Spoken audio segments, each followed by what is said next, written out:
Now, how do we do this? If we can't use this program over here where we use external force on people, we got to go over here and use internal motivation. How do we establish internal motivation? If you have a car, it's got an internal power source, doesn't it? A car that has an engine that's in good shape moves on its own.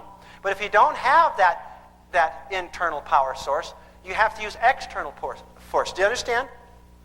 And if the engine isn't working, you got to carry it or push it or drag it. Is that true on a car? And same with a kid.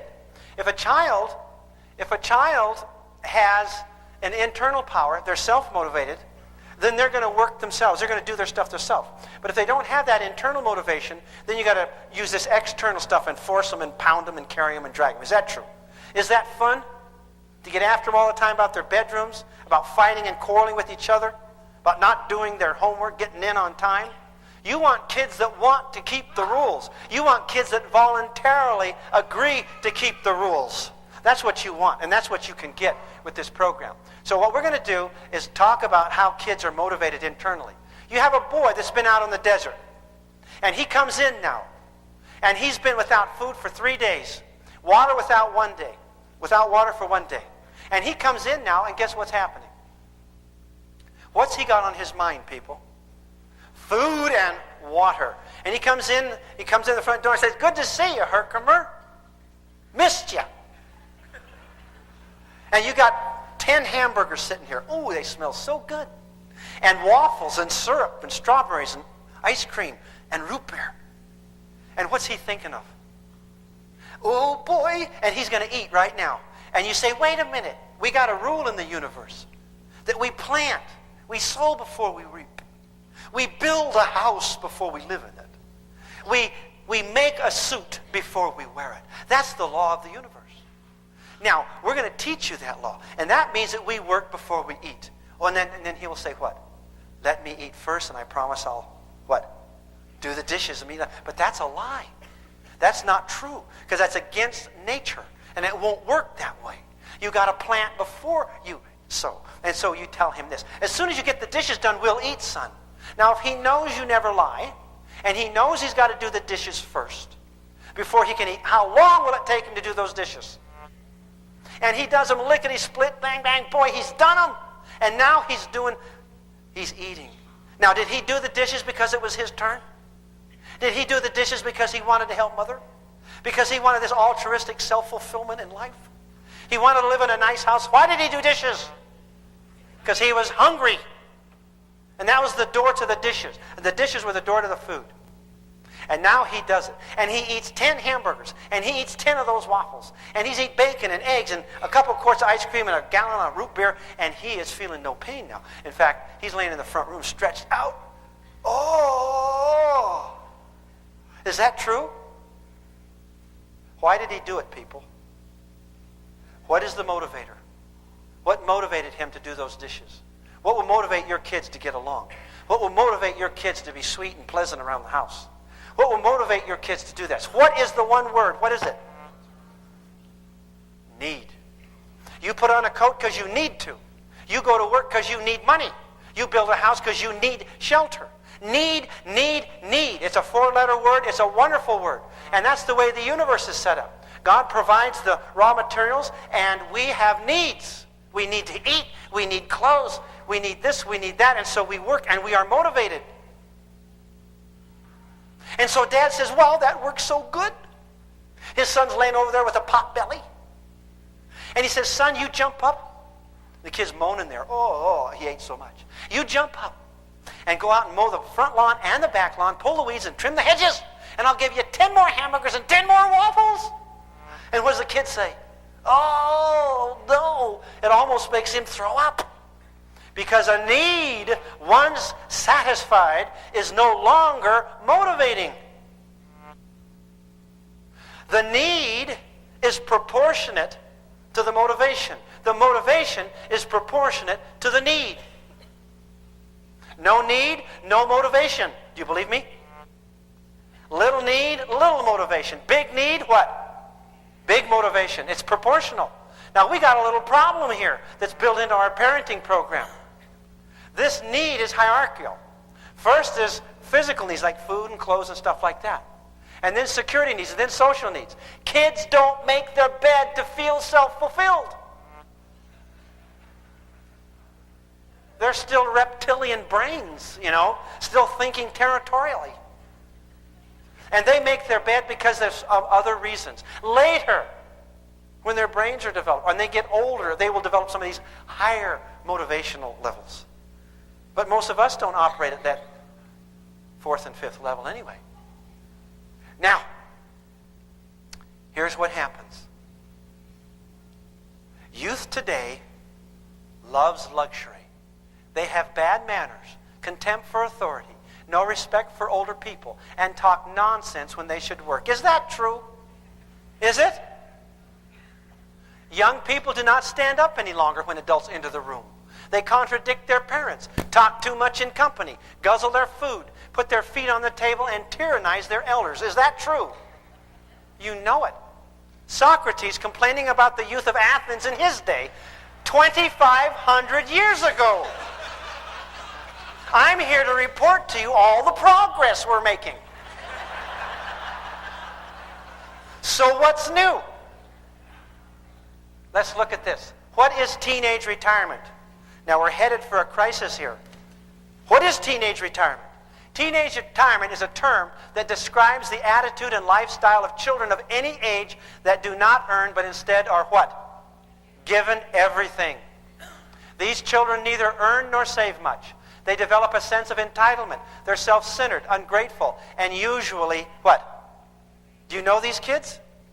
Teenage retirement. They are taught to be consumers, not producers, as they learn to be incompetent and dependent. The question is what? If we give our kids everything, where's the motivation? If we give people everything, where is the motivation? If there is no need, where is the motivation? And we think that we're good parents, and that the more we give our kids, the better we are. And that's the opposite many times. There was a generation of Americans who were raised during the Depression, and they swore when our kids grow up, they will not need like we did. We had to work. We didn't have clothes. We didn't have food all the time. Our kids will never have to work like we did. We're going to give our children we're going to give our children the Christmases that we dreamed of. We're going to give our kids everything, and they did. And they raised a people that did not know how to work. And they raised a me generation. Selfish people who don't know how to save, who don't know how to work, who don't know what work is. Many of them. Is this true? You see, you give your kids everything. What have you destroyed? All motivation. There's no need. Teenage retirement. Everything is given. All the clothes. Open their closets. You can hardly get any more clothes in. They got several pairs of shoes, several changes of underwear, all kinds of socks. All the games you can imagine. Some of them have their own TVs, their own radios, their own telephone in their home. They got their own computers with all their games. They lack for no food. Open the icebox. They can have all the junk food. They get everything in the world, all the sports equipment. They have cars to take them around, the best medical stuff in the world. Everything is provided. The soap, the towels, the toilet paper fairy magically shows up and puts the toilet paper on the roll correctly, because they don't know how to do it. Now, studies show that this is actually genetic, because dads don't know how to do it either. Everything is provided. All need is gone. And we've destroyed all motivation, all incentive. So these kids get more and more, and their eyes are on what they don't have, not on what they do have. And we're losing them. We're losing them because we are not willing to teach them to work. We're not willing to take the time to work with them, to have family businesses where they're involved. It's easier for us to give them $20 than to figure out some way that kid can earn it and how to get him to want to earn it. Well, we start to take away everything, including, they can buy their own stuff. I mean, everything's provided, isn't it? The towels, the soap, isn't it? The carpets, the bedding, the pillows, the sheets, everything. It's amazing what these kids have. Are they happy? They're quarreling and unhappy. We are sick. We've really missed the point. Let's go on with this. A parent's responsibility is to create an environment in their home that is full of developmental opportunity and challenge for children. Translated, work. And not an environment of affluence and luxury. Don't give them an allowance. Allowance is a plague, isn't it? It's a welfare program. The laws of the universe, isn't it? You're such a nincompoop. Here's $10 a week. You're not capable of earning anything. We don't think you should learn to work, so here's $10. And some psychology books I read said you should always give kids allowances. There's no studies to support that. And their reasoning was so that they will learn to manage money. Flash. They earn $20, they're going to handle it a lot better than if you give them $20. Do you believe that? They've mowed the lawn all day. They're not going to blow it on some video game. Are they? Maybe. That's if they've got too much. We'll talk to you afterwards. Okay. I want to tell you, if there is need, if there's really need, they will be saving their money. Do you believe me? They won't be blowing it on stuff. Some of them will blow it. Some of them will at first. I got some stories about that. Now, we got to have to hurry here. Now, the only thing we're going to talk about, this is Erickson's stuff, and he's a genius, okay? I love this guy. But we're only going to talk about one little piece of that, the 6 to 12. Children go through developmental crises. And at these different levels, these different age levels, they have to learn certain skills and cope with life. If they don't learn those skills, they carry a deficit into the next level. So between 6 and 12, you develop a sense of industry. You learn to appreciate work, and you develop skills around work. And if you don't do that, you don't feel independent and competent, and you develop a feeling of inferiority. Can you see the connection? So we'll go past that real fast. But what is the key to a child's growth and development? On one word, we told you what it was. What was it? Work. All right. The token economy now is not a principle. It is a program. It is the format into which we put all these principles. The principles of children managing their own time and resources. They enter into work contracts with their parents. They earn and bank their own money. They're paid to do housework, etc. They buy their own clothing. There is no lending. You don't lend them. When you lend children money, you are reinforcing their bad fiscal management. When you lend money, you are saying it is okay to go into debt. When you lend money, you are teaching your children not to save, not to learn how to defer gratification. They need to save. They need to put money aside. They need to have $10 in their pocket, and they need 20 to buy something. And something over here costs 10, and they got to resist that temptation. And some of them are going to make mistakes. It's better these children learn to manage their money when they're 10 and 12 and 15 than they go out when they're 20 or 30 and buy a $40,000 car. Isn't that true? All right. No lending. No lending. You mean pay my kids for cleaning their own rooms? Yes. And you can set your kids down. And you can tell them, we have got to get more money into your hands. And they'll say, keep going to that parenting class. And you sit them down and you say, you know all this work you got to do around the house? Yeah, we got to do everything. Well, we're going to pay you for that. And then you're going to buy your own clothes. We're going to send you down to the mall. You're going to buy your own clothes and stuff. You're kidding. That's great. Should they be buying their own clothes when they're 12 years old? Yes, they should. They should know, and they should bank the money. All right, I can't afford to pay my kids for cleaning their own rooms and doing stuff around the house. How do you usually buy clothes for your children? How? Think about it. You take the child to the mall. You got the $200 in your pocket. Is that true? Or a credit card or whatever you use, huh? And then you pay the merchant for all the goods. Is that so? Is that true? From your pocket to the merchant. There's a better way to do that. You pay the child for working. You pay her for getting up in the morning. You pay her for fixing breakfast. You pay her for cleaning the bathroom, cleaning her room, on and on and on. Now, the idea with the token economy is that much of what you've just been giving for nothing, they will now earn. Yes, they have a bicycle, and they get so many points they can ride it that day. They have so many points they can have dessert that day. They have so many points they can get so much money, buy their clothes. They can get so many points, and they can what? Have friends over, play the TV thing. And there's most of this stuff that they've been getting for free, you are now going to require that they earn. And the reason for this, now hear this, don't miss this. One of the main reasons for this program is that it gives you an excuse 100 times a day to give a positive stroke to that child. Say, Johnny, that's tremendous. Wow, this is so good. Here's your dimes for this. Here's your dimes for that. You are so big. Look at your room. This program offers you 100 times a day an opportunity to positively reinforce that child, to connect with them, to give them positive, good strokes. Does this make sense? And it's much better to do that than go in there and holler at them, this room is not clean. How many times do I have to tell you to make your bed, you little moron? Now get in here and do it. You know, I'm going to hit you. See, we're trying to use external power when there's no internal motivation. You create need and you will have internal motivation. And that's the way the Master set up the universe, and we ought to take a clue. Okay, so what you do now is you pay the child and the child pays the merchant. The child goes down there. They plan it. They look at their darn sales in the paper. And when it's their money, they're going to go down and buy. They go to the thrift store. They go to the seconds place. The girl's standing there, look, Mommy, I got 4 glasses for the price of 1. This one's got 3 sleeves, but other than that, it looks pretty good. They'll buy the less expensive clothes, do you believe me?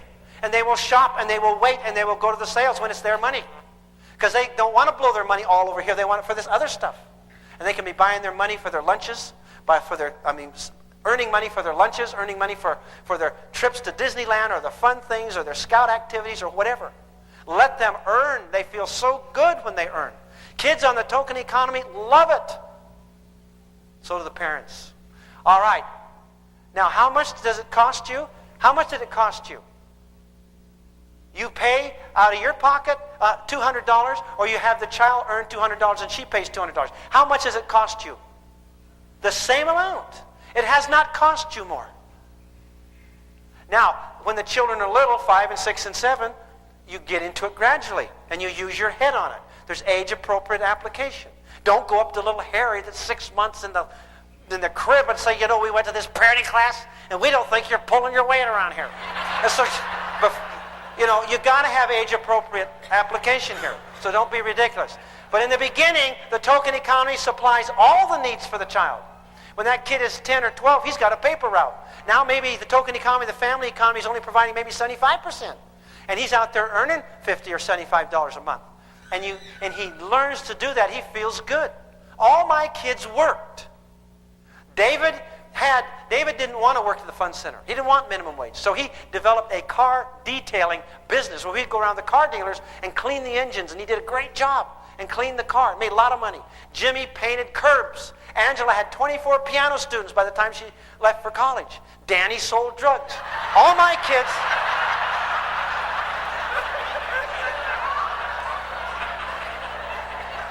kind of snuck up on you on that one, huh? All my kids worked hard. Danny was making more money than me. Don't knock it. Okay. All right. But when that kid is 15 or so, he's making a lot of money. This requires the child to go out and negotiate their labor. When this kid's 10 years old, he can be pulling weeds next door and going shopping for the shut-in. Do you hear? They need to think. They need to understand that they need to support themselves and develop a sense of industry. I can remember when it hit me. I can remember one day when I was working hard out in the backyard that I did a really good job. My dad came up and said, you know, that's great. No, now go do the front yard. But anyway, he says, that's great. And you know how I felt inside? I said to myself inside in my child vocabulary, this feels better than when I play. Do you guys know that? This feels better than when I work hard and I'm going through this and I accomplish. I feel good. There's something in me that validates. And I feel independent. And I feel worthwhile. And I feel good. And kids that don't learn to work and are not developing these skills know something's wrong inside. And they're lashing out. And they're unhappy. And they're miserable. And they'll make your life miserable. All right. This builds the beginning of values here. Can you let go? To let go is not to stop caring about my children. It's recognizing I can't live somebody else's life. To let go is not to cut myself off from my children, but it's realizing I can't control them. To let go is not to enable my children to live an irresponsible lifestyle, but is to allow learning from natural consequences. To let go is not to fight powerlessness, but to accept that the outcome is not in my hands. Kids will be who they will be. It is to let go is not to try to change or blame others, it's to make the most of myself. To let go is not to care for somebody, but to care about them. To let go is not to fix, it's to be supportive. Let people solve their own problems. To let go is not to judge, but to allow another to be a human being, what they want to be, what they must be to learn the things that they have to learn. To let go is not to try to arrange outcomes, but to allow others to affect their own destinies. To let go is not to be protective all the time. but to allow my children to face their problems and solve them. To let go is not to regulate everybody, but to strive to live my own life. Does this make sense? All his codependents are screaming, no, no, okay? To let go is not to fear less, it's to love more. Now this is a star chart. This is the beginning of our charts. This works like this possibly. It can be a star chart, a happy face chart, a check chart, a point chart, whatever it is. But the clock rings every hour, or maybe every hour and half hour. This is to get your kids to stop whining and being stinky when they're 4 and 5 years old. Now, every hour or every time the clock rings, whatever you have set up, the children come to you. And if they've been good during that half hour and been loving to each other and serving each other and helping each other, and they watch the clock and listen, they come running to you, and then you give them a happy face or you give them a star. And they go put it on there. And a star is worth stuff, okay? They're earning stuff. Now, they'll do it just for the recognition. They'll do it just for the feeling good. But pretty soon they got a whole drawer of stars and they go, you know. So a star has to have value. Okay, so this is how it works. This is a star-earning behavior. Having a helpful and sweet spirit with other family members for 1 hour, you get 20 points. Or 2 stars, whatever it works out.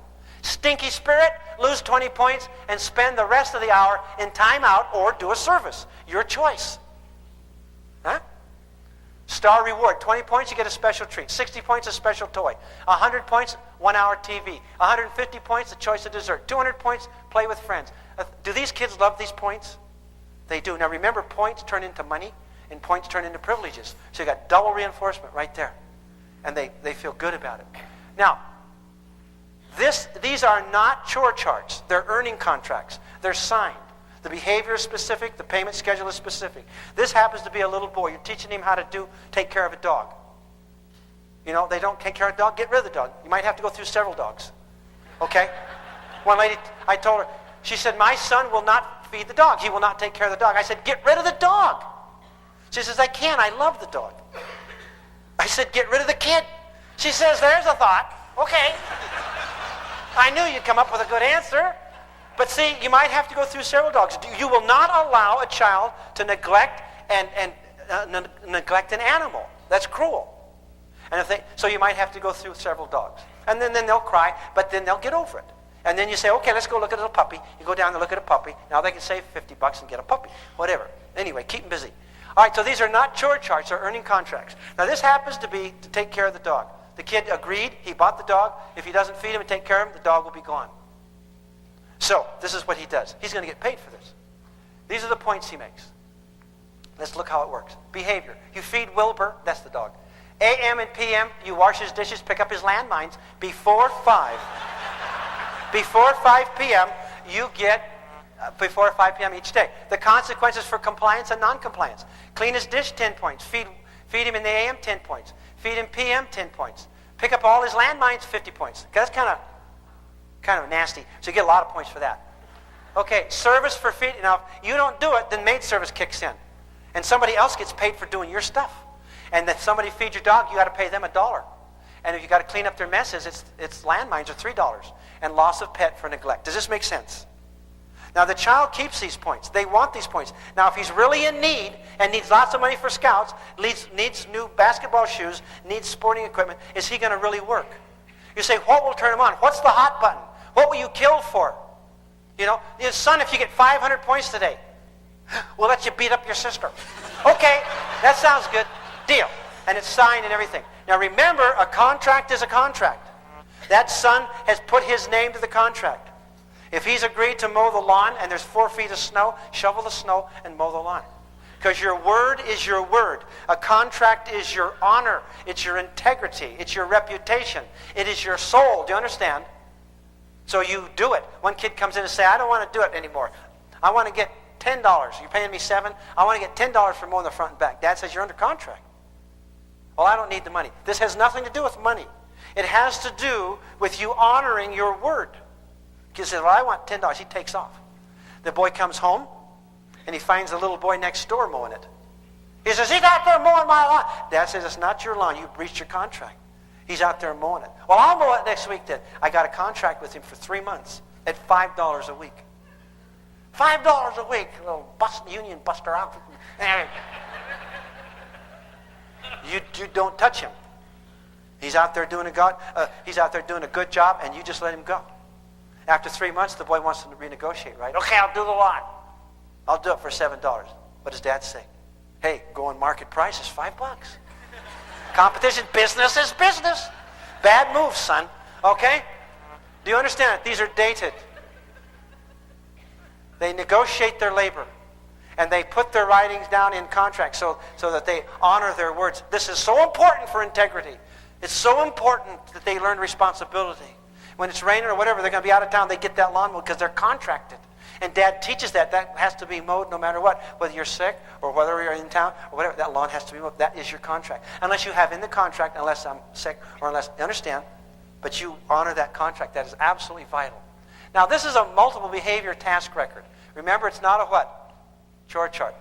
All right, now these are the behaviors. This is how they're listed. Let's look how one is filled out. This is the bottom of the chart. Okay, up at 7 a.m., 20 points. Clean the room, 20 points. Tidy the bathroom, 10 points. Breakfast, lunch, 10 points.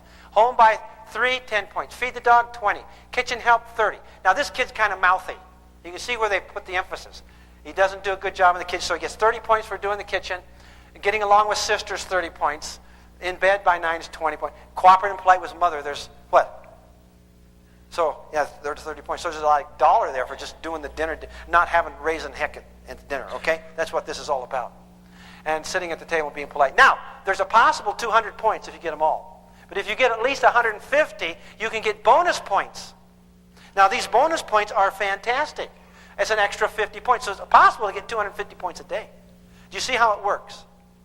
Now, let's look. These points doing the chore turns into points, which turn into privileges and money. 225 points and above, you step till 10 p.m., you pick the TV programs, and you get dessert. Pretty good, huh? You got paid for it, too. Yes. 200 points and above, you step till 9. So you go to bed an hour early, and you don't pick the TV, but you do get dessert. 150 points and above, in bed at 8:30 p.m., you get dessert. 120 points, in bed at 8, things getting worse, and you lose dessert, too. Below 120 points, you're in bed at 8, and you do the dishes before you go. Do you understand? Do you understand how it works? There's a lot of motivation here. Now, this kid, you have these kids, they got $300, $400, $500 in the bank. You get them with that money in the bank, so they don't like fines. They don't like fines. So you take maid service out of those things. If they don't do their stuff, they get fined. Now, let's look at this. Points convert to money. If Tommy has 1,300 or more weekly points, Dad will take him and his friends fishing Saturday morning. That's kind of rotten, and I'll explain that in a little while. Let's look at this. How many reinforcers are there? Is this better than nagging your kids? First of all, motivation is directly proportional to what? Need, yes. Okay, how many reinforcers are there? When the kids, who keeps the records? The kids do. And if they don't put the records down, Mom draws a red line through that day. Because we don't do memory. You do it, you record it. Reporting is part of the assignment. Does this make sense? And keeping their record, their journals. All right, so when the kid gets the points and he records the point, is that reinforcing, yes or no? Is it reinforcing? Yes. Social reinforcers. Dad comes home, and he's got a whole pocket full of dimes, and Dad plays this game every day for this kid. This kid's 12 years old, and he's just waiting for Dad to come home. And Dad comes home. This kid's got $2.30 Dad owes him. He's got 230 points. Dad comes in. Dad plays the game. He sneaks in the house like he's trying to get away. And he makes enough noise so the kid can spot him. He turns around, Dad, I got 230 points. And Dad, what does Dad do? Play the game. Oh, this is terrible. Look at me. I'm getting so skinny. I can't even eat lunch at work anymore. We got to change this. And the kid's jumping up and down. Dad, you got to pay me $2.30. He goes over to the mason jar, and he drops those dimes in one at a time every single day. The younger they are, the quicker that reinforcement has to be, the more often the reinforcement. So he goes click, clink, that's 8. That's only 3. Well, gee, son, I haven't got any money. Can I borrow some money? And the kids will say stuff like this. I cannot reinforce your poor financial planning.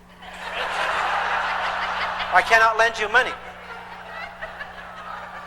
Do you get it? They talk to you like this because they get this. And that's what they learn. All right, social reinforcers, and Mom's saying how great it is. 10, 15, 20 times a day, the kid is being reinforced because he feels good. Huh? Let's look at the rest of the reinforcers. Feelings of accomplishment. Is that good? When that room is clean, how does he feel? The comfort zone is raised. Privileges, he earns privileges with those points. The points equal money. Is the money reinforcing? Yes. The items purchased, are they reinforcing? Look at all the reinforcing. Activities. He gets to go places. He earns it with points to go places, and he pays his own way to go places.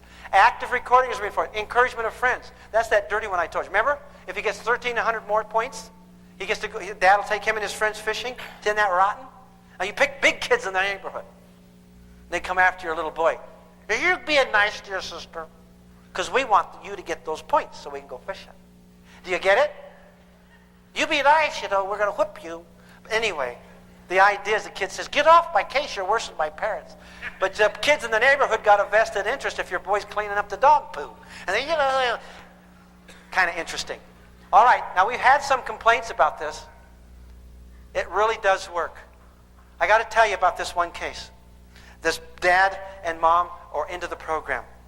And they both had $200, the 16-year-old son and the 12-year-old son. They says, you're going to go now to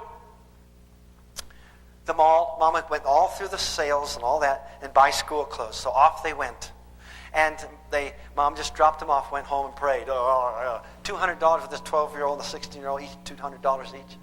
She gets a call in a couple hours, and she says, how did your brother do? To the oldest son. The boy says, well, you'll find out when you get here, mother. Oh. So off she goes, and the 16-year-old had everything just right just as they planned. And you want to know what the 12-year-old had paid $200 for? He'd paid $200, and all he had to show for $200 was a skateboard. That was his school clothes money. Now, what would mother usually do? You moron! Give me that board! And she'll take off and wrap it around some poor clerk's head. You robbed my son! Give me back him! And she'd drag him down to the place to get the shoes and drag him. Is that right? The kid feel like a real idiot. But mother's into the program. She just says, love you. Get in the car. Then she goes home, puts her head in the pillow. Ah! And screams. She knows what's going to happen because in a few days school starts. And off goes the favorite child of the family. The child that is obviously the one that's loved, with nice new clothes and a new pack and a new hat and a new coat. He goes off looking like $1 million. And the child, the Cinderella of the family, the child that the family hates, got all these busted out clothes from summer, looking like a little street person, but he's on his nice skateboard. The mother couldn't stand it. I can't have my kid go to school like that. What will everybody say? We're so into our image. I says, make him wear a sign. I also had $200, but blew it on this stupid skateboard. Okay? She wouldn't make him do that. So pretty soon, in just a little while, what was happening? This kid was walking along, and his shoes now had busted out on the bottom. They'd opened up, and all the rocks and gravel got in, ruined every pair of socks he had. Now he's walking along. You know how they peel back? They were peeled back. Mother couldn't stand it. She'd go upstairs till they'd left for school. And she really hated it when the principal called up and says, Mrs. Jones, we have a lost and found. Why don't you come down? Maybe we can get you some clothes. Mothers hate that. But anyway, after a couple months, he comes in to see his mother, who was in the kitchen cooking. Ma, I can't wear these shoes. These are terrible. Look. You could see skin. Mother says, go see your father. This was all his idea. So the kid goes out to the garage. Dad was in the garage. Dad, look at this. Look at my shoes. I can't go to school like this. They sent me home. Let's see. Oh, they're all air conditioned. Yeah. No, but son, I can't believe you walk around in shoes like that. No son of mine's going to walk around in shoes like that. What was the kid thinking? Usually Dad would take him down there. I want to buy you shoes, you little twit. You're responsible for buying all that stupid skateboard, and you're going to pay me back every penny. I'm going to take it out of your hide. Dad didn't say that. The boy made a decision. Dad's letting him feel the consequences of his irresponsible decisions. It's not going to kill him. It's very uncomfortable for the mother. She was the one that was really suffering. Dad kind of thought it was kind of funny. Anyway, no boy of mine's going to run around in shoes like that. Give me those shoes. And Papa took those shoes, and he wound them up with his black electric tape. He just wound them up like that. Clear out to the end. And Papa did a good job. Give me the other one. And he wound that baby up. And he handed it back to his son. There you go, son. No son of mine's going to walk around in bad shoes. You ever need any more black tape, you come see me. Now in California, that'll probably start a fad, okay? You got your black electric tape shoes? No, where do you get them? I don't have them. But do you know in a couple months that boy had saved his money? Would you believe he went and bought shoes? Would you believe that? He did. And he bought underwear, stuff that didn't show. And he started buying clothes. And he learned to budget. It took a while. Now I got to admit, all those cases, 99.99 of the cases I hear about token economy, when they'll do it and take the time to do it, once you get it set up, it's wonderful. Kids love it. But I did have one complaint. Actually, I had two complaints. I'll tell you about them. This one guy called me up and he says, I hate you. I says, how come? He says, I hate you. I hate your stupid token economy. I says, what's the matter? Doesn't your wife like it? Oh, she loves it. Didn't she understand? Oh, it's wonderful. The kids are upset. No, the kids love it. Your wife likes it. The kids love it. What you talking about? He says, my wife put me on the token economy. I says, what are you talking about? I never heard of such a thing. He says, yeah, she put me on a token economy. Kids all added up their points, got their money last night, went to bed. Then she sat on the edge of the bed, added up my points, says, well, tonight you get a kiss, but I'm sure you'll do better tomorrow.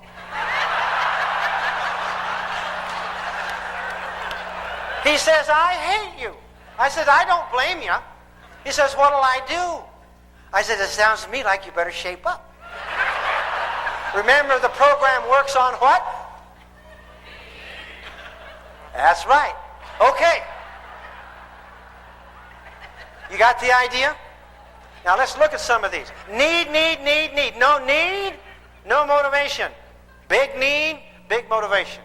Cut that pie any way you like. Got some ladies that got some real wicked looks. Okay. Okay. This is the bedroom. These charts hang in the bedroom. How does the kid get his point? It's not some confusing mess. He knows exactly how he gets his 50 cents that day. If he makes his bed neatly, puts his clothes and toys away, 5 items or less on the dresser, and the lights and the radio off, he gets his 50 cents that day. Now, on Saturday, we got to dust the furniture, change bedding, vacuum the floors, empty the wastebasket. So Saturday becomes a double point day. So how much can he make on Saturday now? $1. Is that cool? Would you pay your 12-year-old to get his daughter his bed made really fast? Mm-hmm. Now, but we're going to pull something else here. We're going to make it a double point day. You get a bonus. If it's done by 9 a.m. on Saturday, you get a double point day. So the kid can make $2 just cleaning his room up by 9 o'clock on Saturday. Would you pay a kid $2 that's saving for a pair of shoes? Would you pay a kid to do that? Now, I had a complaint on this. I got to admit it. The guy called me. He says, we don't do that anymore. I said, what do you mean you don't do it? It's one of the most powerful parts of the program. He says, don't do it anymore. I says, how come? He says, because one Saturday when we put it into effect, our 5-year-old woke us up at 6 o'clock on Saturday morning, coming into our bedroom with a vacuum. Get out of here. Decent folks are sleeping. So we don't do that anymore. Your kids, when they need, they'll be coming to you and asking for stuff to do around the house. Sometimes it gets to be a pest. Get out of here. The lawn's been mowed 3 times this week. Leave me alone. Go mow the neighbor's lawn. If they're in need and you're smart, they will be working and going next door and working because they want to work. And they will make their money, and they will defer their gratification. Let's look at this. Sometimes there's a pig pen award. I had a friend that had a bathroom, and this boy didn't clean it. And the dad warned him, if you don't clean your bathroom, we're going to quarantine it. And he shut it down. The kid says, I don't care. The kid said, I don't do bathrooms. 12-year-old, little stink. I don't do bathrooms. And the dad says, well, can you make kids do bathrooms? No. He says, that's okay. It's your choice. Your mother is not your scullery maid. She's the queen of this house, not the servant. You doodle in a toilet, you clean it. You get in a bathtub, you take the ring out. Do you hear? I don't do bathrooms, Dad. Dad says, okay, it's quarantine. And Dad was new in the program, hadn't even heard the tapes much. But he had the idea. He was kind of flying by the seat of his pants. So he kind of made it up as he went along, he told me. He says, okay, and then if your bathroom is quarantined, that means you can't use anybody else's bathroom in this house. Kid says, that's okay. Dad says, well, I suggest you stop off at a gas station on the way home from school. Kid says, I can do that. Dad says, you better work it out with one of your friends, 25 cents a deal, next door or whatever. Now, I mean it. The kid says, I don't care. I don't need your stupid bathroom. Dad says, well, take a bar of soap and shower at school. Kid says, I can do that. Dad says, okay. Dad says, you can shower in the backyard with the hose and the soap. He says, I'll do that. And Dad went out in the garage. Now, this is the hard part. Now, I would never suggest you do that. But he went out there and he got a bucket. Now, this guy is a dentist, and they live kind of uppity up in the, they're kind of, the mother's kind of uppity up. And the dad brought the bucket in from the garage to the son. It says, now, for emergencies, you can go in the bucket. You're a scout. I've taught you how to dispose of these little goodies here that you do. And you can use that if you need to. Otherwise, you run to school in the morning. You don't take care of it. Here's the bucket. Now, 1 day, 2 days, 3 days went by. About the third or fourth day, I can't remember exactly, the mother was looking through the Venetian blinds, crying. Tears come down her face. The daddy comes up. What's what?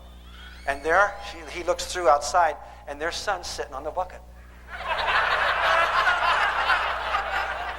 Outside, and mother says, this is too much, I can't handle. You and Jones are crazy. And the dad says, I didn't know what to do. It just kind of happened. What can I do? That day, the boy came in and said, Dad. He says, what? He says, I do bathrooms. Dad says, okay, I'll open it up. You can clean it. And then there'll be a $10 inspection fee. $10 inspection fee. Yeah, it was unhealthy.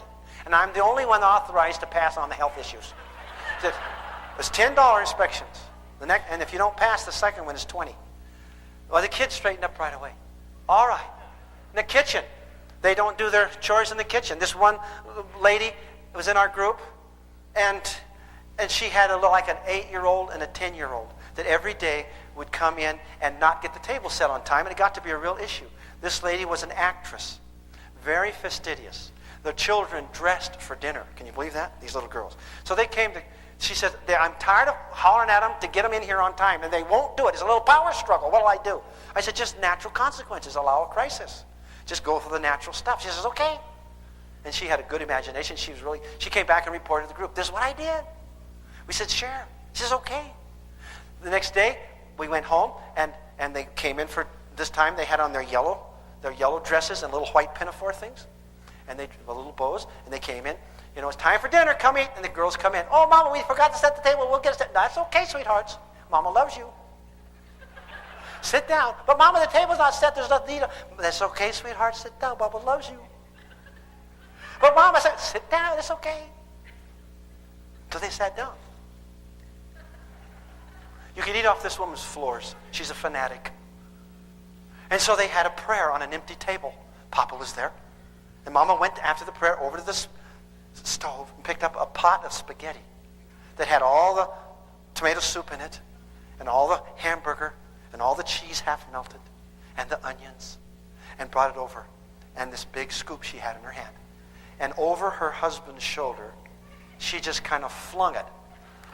She said, it's kind of all in the wrist. This lady's an actress. I wish I could do it like her. You'd fall out of your seats. She's standing there. And when this blob hit in front of this first girl, it slid about 6 inches and splattered. This little girl got little specks of red. The next one, this little girl sitting there. And like if they got themselves dirty, they expect to get killed or something, And she daintily put it in front of her husband. Little bit, is that enough, sweetheart? Yes. She put herself over there, went back to there, came back. By then, her husband was well into it. He was, got this thing happening. And in a couple of minutes, all these little girls were sobbing. Both of them. Woo-hoo, woo-hoo. Now, I don't understand little girls. I raised boys. They would love that. Meow, piggy pig. They'd be into it. They'd getting it into their ears and everything. That wouldn't work with boys. Mother walks over, comes back to the table. Got a whole pitcher of stuff here. Anybody want anything to drink? No. No. No. You know how much? No. Now don't do this on a soup night. Okay, it's really messy. Do you get the idea? People, this is about an attitude. If raising kids is fun. Can't you just see your kids as parents? When I didn't make my stuff, I walked around with black shoes, and I had to buy my shoes. Not like you kids. Can you just tell them that? My mother just flopped it on the table. We ate it with our fingers. Can you just tell your kids what they would be doing? Okay. Now let's look at this. Let's keep going here. Now you have these charts in any room, any task. Lawns, garages, on any issue you want. You have that task under how many points they got. Now if kids don't do their work and they miss their chance and they have not done their job because they were doing something else, like little Susan is on the phone and she's supposed to do the dishes by 6, between 6 and 6:30. And if they don't get done, then the other kids get to do it. Do you get the idea? The other kids get to do it. And so now she's on the phone talking to her sweet love. And 6:15 comes around. And she's missing time. She's lost track of time. And pretty soon, at 20 after, the natives start getting restless. They start coming out from behind things. Are they going to tell her? No! She's got to manage her own time and resources. And they're talking to Mother. Mother, can I do the dishes? Because if they do the dishes, what do they get? What's the fee for doing somebody else's dishes? $3. Do they want to do dishes because they want to have a nice, clean house? They want to do dishes because it's their turn. It would make Mama happy. No. They want $3 to buy a rat to feed to their snake. That's what they want $3 for, okay? So what they're going to do, they're not going to tell 25 after, they're in there, Mama, Mama, and it rings, huh? Mama, let me do the dishes. Are your kids begging to do dishes at your house? If they're not begging for work, if they're not coming around begging for more work, they are not needy enough. Now, what drives this engine is need. Need, need, need. The more need, the more need, the more need, the more they drive. If they want to go to this fun place, they earn it. They want to go to the junk food place, they earn it. They spend their own money. You'll be surprised how careful they get, how soon they get careful, how soon they start adding up those dollars in that bank account. One of the most contributing factors in divorce is mismanagement of funds. Did you know that? It's bad. Okay, anyway. Fees for maid service are due on demand to mother, who pays the maid. Arguing, complaining, or not paying the fee on time doubles the fee. Mother has to have a counseling fee.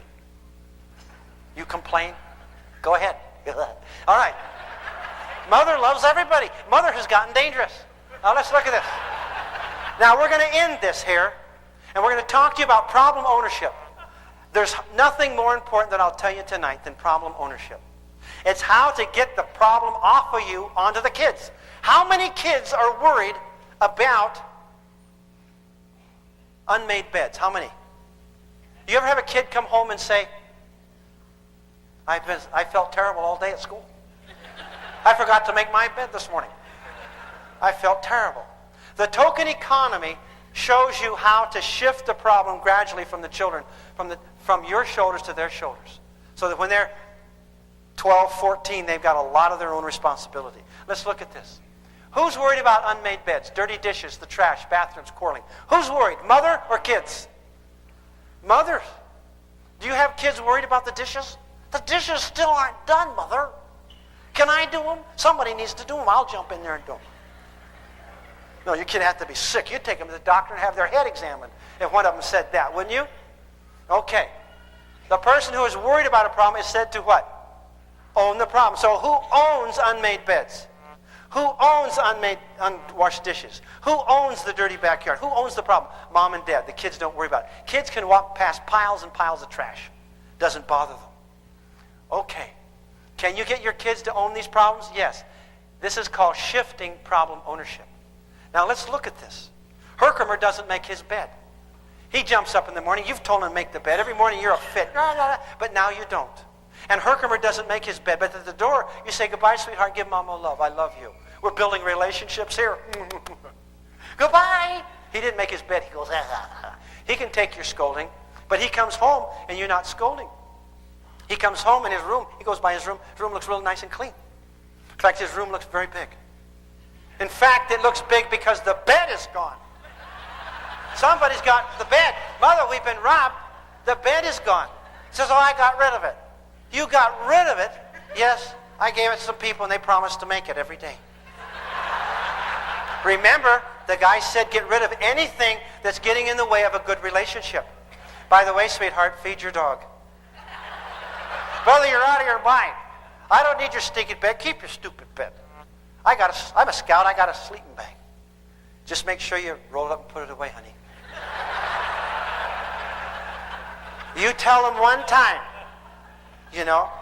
The kids come home and little Johnny, their younger brother, preschooler, is not there. He's off visiting grandma. They don't know that. They come home. Nobody says anything. At dinner, one of them says, you know, what did Johnny do? You know. Now, one mother says, I'm not nagging anymore. I'm not going to tell you about your clothes, about using the phone, etc., etc. I'm not going to do that. I'm really not going to nag you anymore. I love you. So the kids go off. This one kid came home, this daughter came home, and all the clothes that were in her bedroom had been soaked in water, tied in knots, and thrown way up in the tree. And it took a little while because some of them fell down, but Mom enjoyed it. See, they're really up there. And the heavier they are, the further up they go. They're hanging up there. It looked like somebody had toilet papered the house when she came home. All her stuff was hanging. She comes running in. Mama, Raven put my stuff up in the tree. You did it, Mama? Why did you do it? Well, honey, I don't nag about clothes anymore. I know, but why'd you throw them up the tree? Well, honey, they were all over the floor when you left, and you didn't notice them on the way out. I just want to make sure you noticed them on the way in. Did you notice them? Yeah, I noticed them. He's out there with a fishing pole. Raymond thought that was the funniest thing he ever saw. He's splitting the gut. He goes in his room. His room looked like it had been untouched. Everything was right where he left it. He went to pick something up, and Mama had stapled everything to the floor. Bah, bah, bah, bah, with a roof stapler. She just enjoyed it. Bow, bow, bow, bow, bow, bow. He says, why did you do that? You ruined my stuff. She says, whenever I find anything laying around, I just staple it now. She says, well, why do you do that, Mama? She says, well, I figured you put it where you wanted it. I didn't want anybody to move it. Mama has gotten dangerous. Yes. And you can test this program. And about 2 months later, after you got the token economy in effect, you can go down the hall. And you can say, hey, kids, make sure the children don't die tonight. They'll come running out of their rooms. What did Mother say? I don't know. I didn't hear. What did you say, Mother? What did she say? They're worried. Mother, what did you say? I only tell you one time, sweethearts. Let the turkeys worry about it. They're looking all over the house trying to figure out what they didn't do. You get it? The next morning as they leave for work, and they go off to school, you say, bye, sweethearts, Mama loves you. They get out to the sidewalk and then come back and start looking around the house. What's wrong? You know? And looking around. Your kids won't go to school. They'll have to stay home and guard their stuff. Do you get the idea about problem ownership? You shift it by talking, right? No, by action. You don't talk, you stop talking. You stop talking and you act. People who do not understand the simple principles of need, of work, of unconditional love, of treasuring, cherishing your children. People who do not have a token economy, a plan in the most important organization in the world, their own home, who just fly by the seat of their pants. People who don't have this stuff end up pressured and hollering and screaming and criticizing and threatening with children that don't develop, who don't develop values, who do not develop a sense of individual capability and industry. Children who do not build values around saving and integrity and contracts and your word. Children who do not feel capable and who feel incapable and inferior. You see, you can't raise children by accident. You have to know what you're doing. You wouldn't let somebody get into your head and operate that didn't have some training. People, it's a travesty what we do as parents. It's a travesty. We love our kids and we think that's enough. It is not enough. There's a dragon on every corner out there today. Maybe in the old days when you had 15,000 family members in the same community, all supporting your standards and watching after your kids. Maybe it was a little different. But today, we cannot default in raising our children.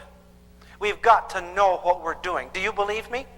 And if you're not enjoying your children and building relationships, you are not doing it right. Because it's in our families and in our homes and in our personal relationships that we have this great joy, this great intimacy. The great success in life is figuring out how to parent, how to be a husband, how to be a wife. This is where we need to spend our time and our energy in working. Not in more stuff, not in more motorhomes, not in a bigger house, not in more fun toys. All that junk doesn't matter. What matters is how much we love each other and how close we are. And if the family is there for us. We all long for these intimate relationships and then ignore the very way that we can develop these. Is this making any sense? We need to work from a position of intelligence. And the more you learn, the less bound you are by ignorance. And we will stay stuck until we change our heads and reprogram. You've been a great audience. I hope that you will seriously consider taking the counselor home with you and getting those tapes, those of you who don't have them. And I hope that you will consider that. There's a discount tonight. Thank you for coming. You've been great. God bless you all. Thank you.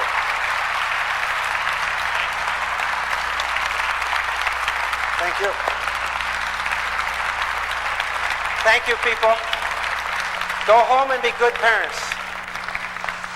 Thanks for coming. You've been very kind.